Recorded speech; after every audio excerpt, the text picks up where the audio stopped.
আর এই মুহূর্তে যে খবরের দিকে নজর রাখবো, কলকাতার আরো এক কাউন্সিলর গ্রেফতার।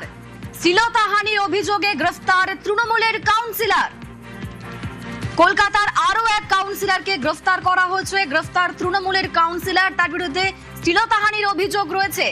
114 নম্বর ওয়ার্ডের কাউন্সিলর বিশ্বজিৎ মণ্ডল গ্রেফতার।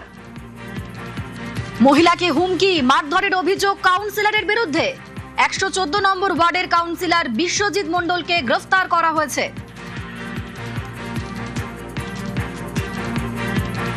আরো একবার জানাই, কলকাতার আরো এক কাউন্সিলর গ্রেফতার। শ্লীলতাহানির অভিযোগে তৃণমূল কাউন্সিলরকে গ্রেফতার করা হয়েছে বিশ্বজিৎ মণ্ডল। 114 নম্বর ওয়ার্ডের কাউন্সিলর, তাকে গ্রেফতার করা হয়েছে। আমাদের সঙ্গে অমিত রয়েছেন, প্রতিনিধি অমিত।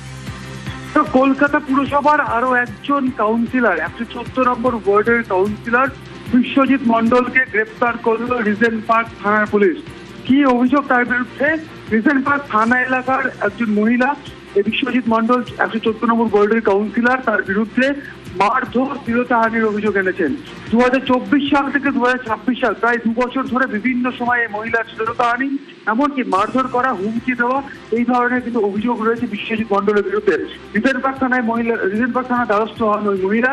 লিখিত অভিযোগ করা হয় বিশ্বজিৎ মণ্ডলের বিরুদ্ধে। সেই লিখিত অভিযোগের ভিত্তিতে বিশ্বজিৎ মণ্ডলের বিরুদ্ধে শ্লীলতাহানি, মহিলাকে মারধর, মহিলাকে হুমকি দেওয়া, জোর করে রাস্তা তাকে আটকে রাখা, এই ধরনের এই সমস্ত ধারাতে তার বিশ্বজিৎ মণ্ডলের বিরুদ্ধে মামলা রুজু করা হয়েছে এবং বিশ্বজিৎ মণ্ডলকে গ্রেফতার করা হয়েছে পুলিশের তরফে। ধন্যবাদ অমিত।